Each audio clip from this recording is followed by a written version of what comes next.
This is the Thoughtful Travel Podcast. I'm your host, Amanda Kendall of the notaballerina.com travel blog.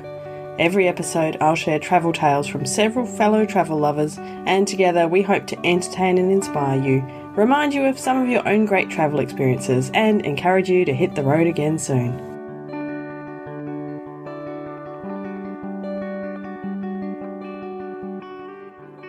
Hello and welcome to episode 190 of the Thoughtful Travel Podcast. Regular listeners will know I am up to one of those round-numbered episodes, and that means it's something a bit different. Now, you might have noticed that I have not specifically referenced the whole COVID-19 pandemic in a podcast episode yet.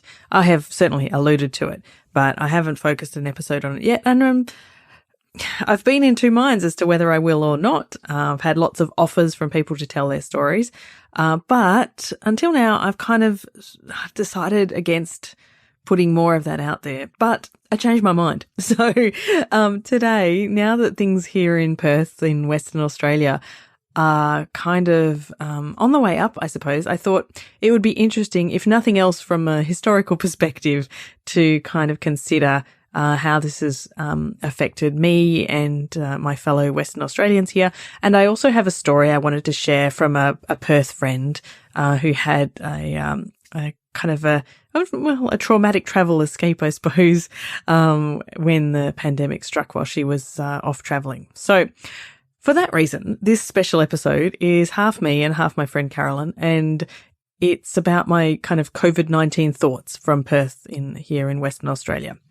So let's get on with it. First of all, I wanted to just kind of outline what it's been like here in Perth in Western Australia, because we've had it really, really easy compared to many, many parts of the world.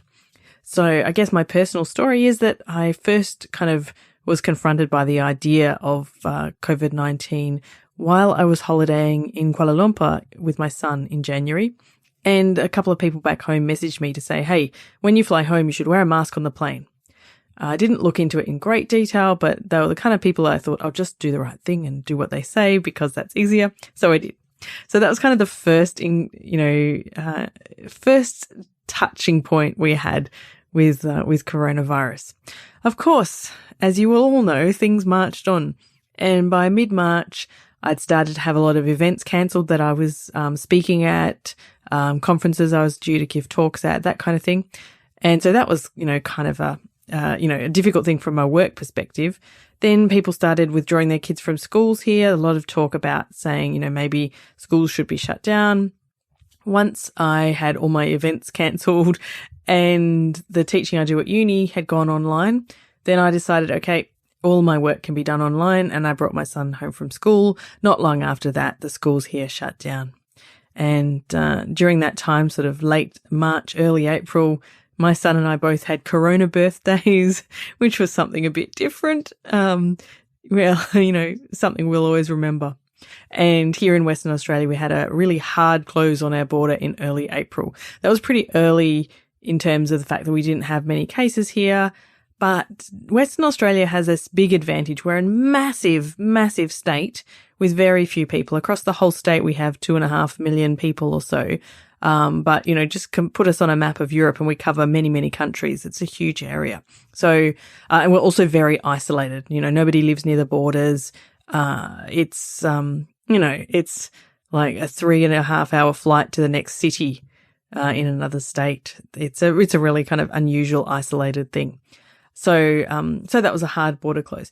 So, as probably was the case for many of my listeners, we then had no contact with other people. That was the rules. We were here in, WA. We were allowed to, we had to stay home basically, but we were allowed to leave to exercise as much as we wanted. There was no restrictions on leaving home for exercise, which was fabulous. And thank goodness for all the space we have around Perth. Might be a fairly populous city, but it's very, very spread out. We live directly opposite a park, so we could just pop over the road to the park, and my son and I would play soccer and that kind of thing. And so we merrily went on our way like that until during May, our new cases here in Western Australia dropped to 0. Most days there was, even in the whole state, just over 500 cases and less than 10 deaths. over the time. So, as I said, really, really, really lucky compared to many of my friends and listeners in places abroad, and even, luckier than some of the more populous states in Australia. So as of now, as I'm recording this, it's very late May, and many local restrictions have been relaxed step by step as of, I think, about a week from when this goes live. I think basically we can travel anywhere within Western Australia, which is, of course, a huge area. But that state border likely to stay closed for a long time. Our Premier is very keen on keeping that border closed. So that's our situation here.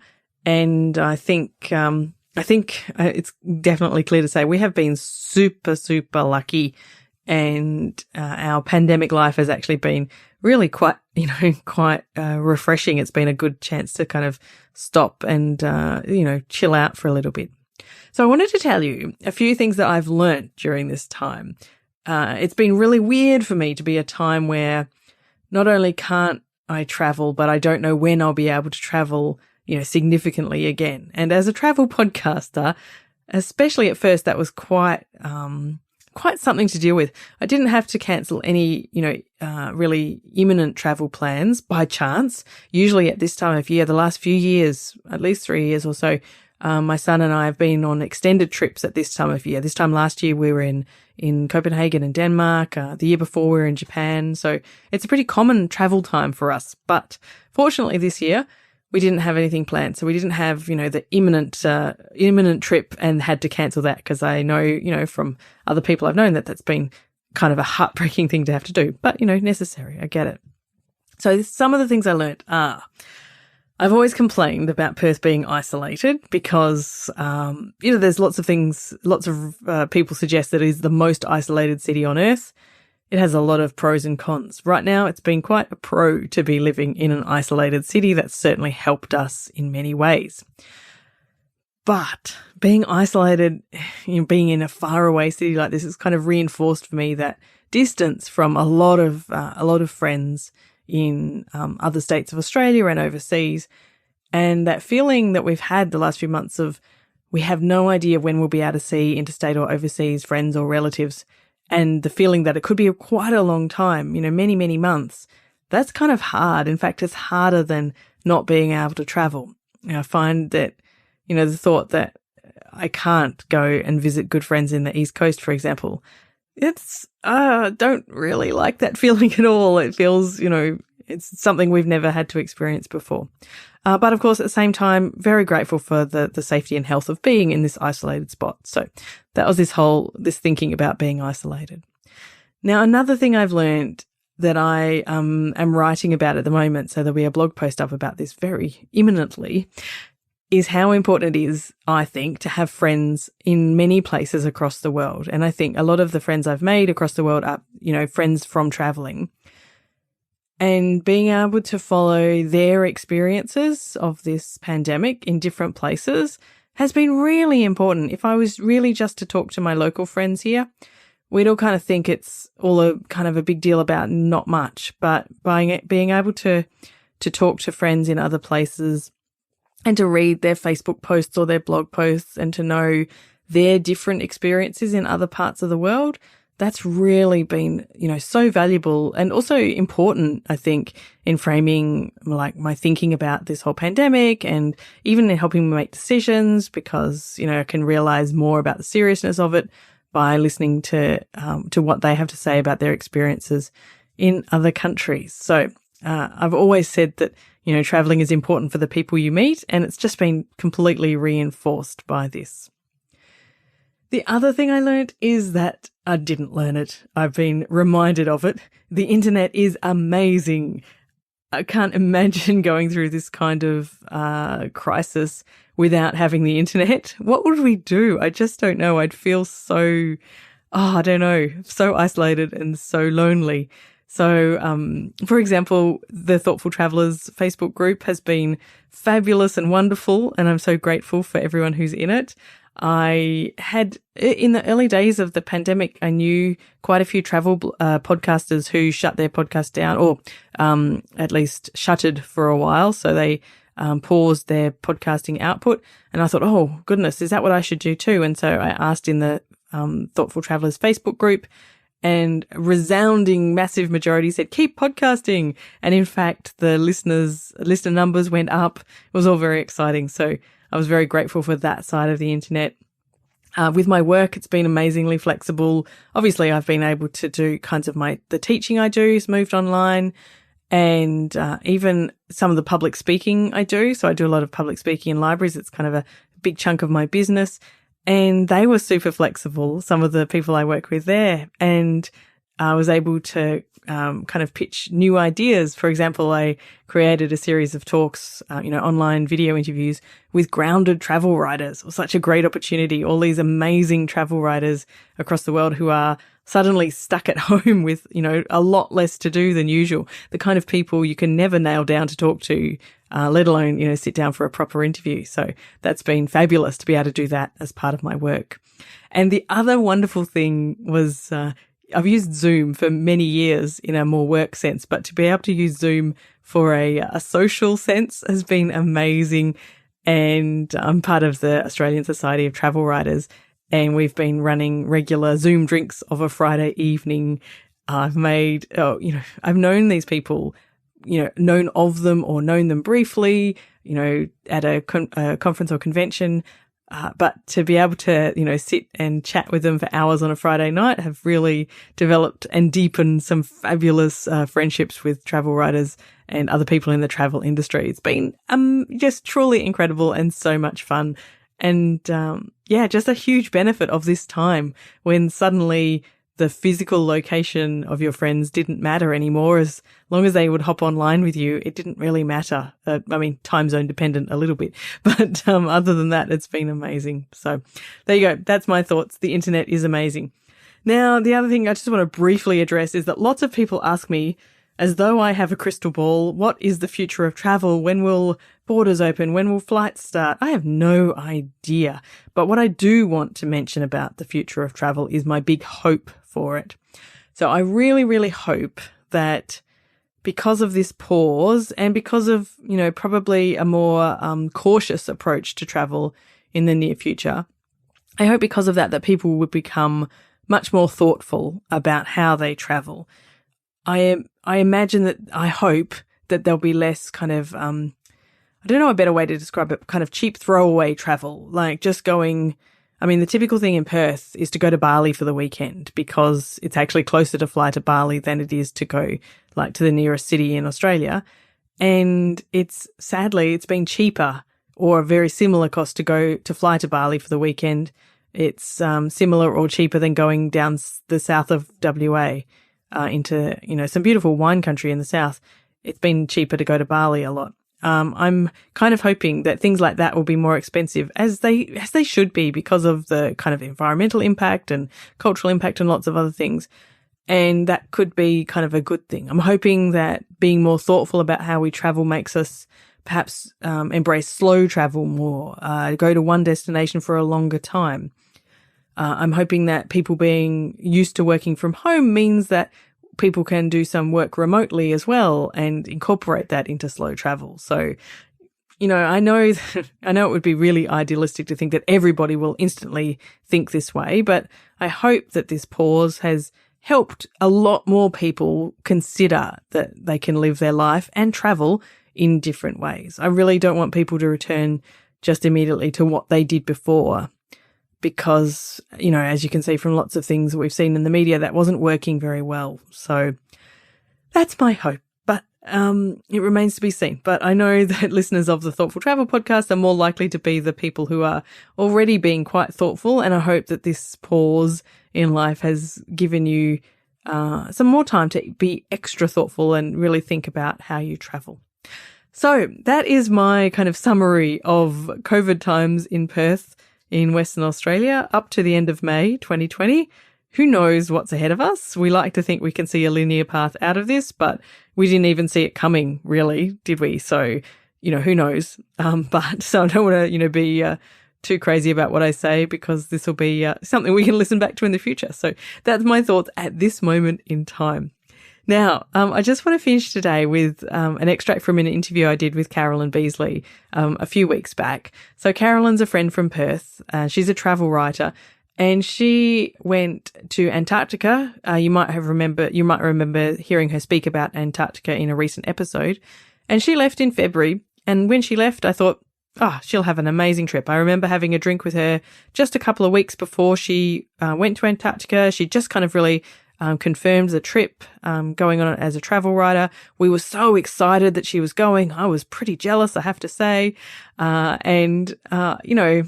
COVID existed, but none of us even contemplated that it would be an issue.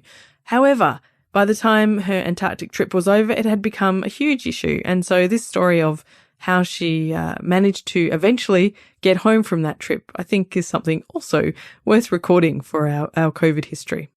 So we were really lucky because we got to get the whole dream trip of this Antarctic experience in before it all went pear-shaped. When we were leaving the Falkland Islands, so we'd had 3 days there seeing penguins and seeing the town and all that kind of amazing stuff. So we were leaving on the 14th of March, and it was going to take us 2 days before we disembarked. So we had to sail the ship back to Chile. We were going to southern Chile to Punta Arenas is the name of the town and the port. That town is just inside the Magellan Strait. So we left there on the 14th. By the evening of the 14th, there started to be rumours that people were having trouble disembarking their ships in various places in South America. But when we got in there, we arrived on the evening of the 15th, and we're just waiting off the port, waiting for our disembarkation the next morning. And we were told that this port was actually closing, but they would give us special permission to disembark because we had no illness on board, and we'd been at sea for so long, apart from that very brief stop in the Falkland Islands. We'd been at sea for 18 days, so longer than the quarantine period. There was no reason to think that anyone was sick, so we were going to be allowed to disembark. But on the morning of the 16th, we're all standing there with our bags packed, ready to hear about the details of hopping off the ship. Then we were informed that there'd been some civil unrest the night before in the town, and that the townsfolk were protesting about not wanting these cruise ships to disembark. And so the government had said, you know what, probably not. But we were told we would know more the next day. But by that evening, I think it was all off. And they said, absolutely not. You're not disembarking here under any circumstances. Oh, gosh. And there was another boat that we had actually seen in port in the Falkland Islands, and that boat was the Zandam, which we also saw trying to disembark there. They later left Punta Arenas and headed north towards the Suez Canal, and then they ended up in Florida. And they're the one that had, I think they had 2,700 people on board. They ended up with hundreds of cases of coronavirus. Wow. 4 people died. I think there were around about 300 Australians on that ship. It was kind of, as far as I know, nobody ended up getting coronavirus on my ship, certainly not while we were on it, and I don't believe anyone ended up getting it later either. We were lucky. But we left, we hung around there at the front of, out forlornly staring at Punta Arenas for about 4 days. We got reprovisioned in that time, so they did send a barge out and we loaded up on all sorts of provisions and fuel because I guess the company didn't know how long we would be at sea. But they were hoping that we could go back to the Falkland Islands, and that is what ended up happening. So we weren't able to sail the quick way back. The quick way back to the Falkland Islands would have been 2 days sailing, and we would have been heading east out the Magellan Strait. But instead, that would have meant that we would need to take on a local pilot, because to sail through the eastern waterway there, it's a requirement that you take on a local pilot who actually drives your boat out. Right. But that would have reset our effective quarantine period. So we didn't want to waste extra time having an extra human come on the boat. So we ended up sailing west out of the Magellan Strait, which is just the most crazy way to go to the Falkland Islands. So we sailed west, and that involved going north a bit as well. And then we sailed down the Pacific side of South America, down the west coast, and right around the bottom of Cape Horn, which involved some 8-metre seas. Oh, that's unpleasant. And some fairly scary waves. But, we're in an enormous boat and it has really good stabilisers, and it could have been so much worse. So we sailed back round the bottom of South America. We got back up to the Falkland Islands on the 23rd of March.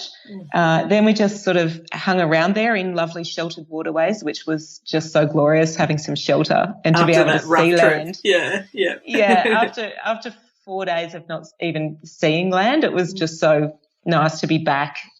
Within sight of civilization, at least. Yeah, we weren't allowed off, but if you could get your binoculars out, you could see some albatross colonies and penguin colonies. Wow. And then on the 25th, people going to the US and Europe started hopping off the boat. They went on specially booked buses out to the military airport at the Falkland Islands and left on a charter plane to Santiago. And then the next day, all the Australians did the same. So, we got bussed into this military airport. It was quite surreal because we'd had this lovely safe bubble when we were on the ship. We knew that no one was sick, and so we weren't even needing to do social distancing. We're just having normal restaurant meals, and it was all it was really surreal because it was everyone was worried about how we were getting home, and no one was going to really believe it till we'd seen it because so many countries had been involved in the mix and had cancelled. So, Brazil was involved at one stage and then they were out, and, so we just weren't sure what was happening. You didn't really want to trust anything until it really, really happened. Yeah, that's right. Sure. But aside from all that horrific uncertainty and missing my family, we're actually in good spirits because we were comfortable. We had heaps of food. We were well looked after. The crew were trying to even entertain us, which was really sweet of them. So we were going from this sort of paradise bubble back into a war zone. So we were joking about it. This is the first ever evacuation from a military airport into a war zone. Gosh. But it's kind of accurate actually. So we went from there to Santiago, and then we did this fairly quick transition straight onto another full charter plane, which the company had chartered, and that flew us into Sydney. And then in Sydney was when the real chaos started. So that was, really, really bizarre arriving into Sydney. We got back 26 hours before the new arrangements were to start, where you had the mandatory hotel quarantine process. And we'd received a letter from DFAT saying that we would be able to, that the people off this flight would be able to transit to an airport hotel and then go directly to our home states for quarantine, which had been, pretty much the rules up until that point. But then when we got to Sydney Airport, that policy seemed to be changing by the minute. So we were held there for 5 hours, and we were told, and this is by this stage 3 o'clock in the morning, so we were told that we would be going to a Sydney hotel. But when it came time to actually check out, we were then questioned by police as to where we were actually booked to go. And they said, okay, well, if you're in a transit hotel, you can do it, and you can catch your flights domestically tomorrow as long as you're going. Well, actually, by this stage it was today. As long as you're going that day, you can do it. And they told us about all the hygiene requirements. And so, so those of us that were on early flights, we did that. By the time we got to the hotel, there was no time to sleep. It was basically straight to the domestic airport, and we flew out.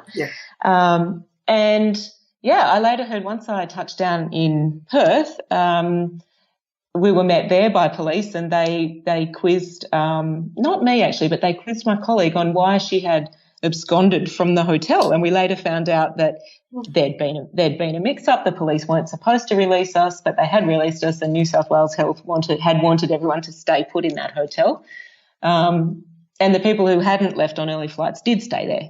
And they got stuck for the 2 weeks there. So it's all a bit. It was all a bit. I feel for them all because the New South Wales Health and the police were dealing with the fallout of the Ruby Princess. It was obviously a complete debacle, and they'll bring in that new policy about international people 24 hours later. So there's just confusion somewhere in this no man's land when we arrived of is that the policy or is that not the policy? So I was lucky because I got to do my quarantine in my home, and I was so thankful to be home. I can imagine if you had to spend 2 more weeks stuck in a hotel room in Sydney. You'd already had to wait long enough. Yeah, that's right. The cruise was already the longest I'd ever been away from my family. Yeah. And then adding on the additional, it was 10 days that were additionally delayed. And then looking at, this unplanned additional 2 weeks for me was just, I was just distraught. But anyway, it would have been fine. I would have survived. And yes. But I'm really glad you got to come home. Important. Absolutely. Although you guys were probably the safest people on the planet from your bubble of a ship. But I guess it was a really lucky outcome. Our ship, we were so lucky that nobody hopped on with the illness. Yeah. But when I left home on the 27th of February, and that was the day after the whole continent of South America had recorded its first case. One case they had recorded on the whole continent. Only one, yeah. So it was feeling quite safe when I left home. And, because I know a lot of people listening would probably say, why would you even be going on a cruise ship at this time? I remember when you left, it didn't seem at all risky. It never crossed my mind when you left. Yeah. It was not, things just changed so fast. No one could predict that. Of course there was already trouble in China at that time, and there had also been that Diamond Princess that was stuck in Japan, but you were going to Antarctica. It seems completely unrelated. So and it really wasn't until 2 days before disembarkation that we thought, hang on, there could be an issue. So Carolyn's story is just one of many stories of travel affected by COVID. I feel like these kind of experiences will alter the way we travel in the future. We'll have this always in the back of our mind, no matter what happens, that things can really get out of our control. But I was really glad when she made it home safely and could hug those kids of hers again. Anyway, thank you very much for listening to episode 190, a special episode of the Thoughtful Travel podcast. A big shout out to one of my new Patreon supporters, Judy, who signed up to be an extremely thoughtful traveller in the Patreon support. So don't forget, you can get bonus content and a few other benefits there. If you're keen to find out more, just go to notaballerina.com/support. Thanks again, Judy. It's so much appreciated. Now, a couple of links to share with you. First of all, I referred to a blog post I was writing to about friends abroad, and you can find that at notaballerina.com/COVIDfriends. You will also leave a link in the show notes to that previous episode where Carolyn featured talking about the fun part of her Antarctic travels. That was episode 184. So you can find that at notaballerina.com/184.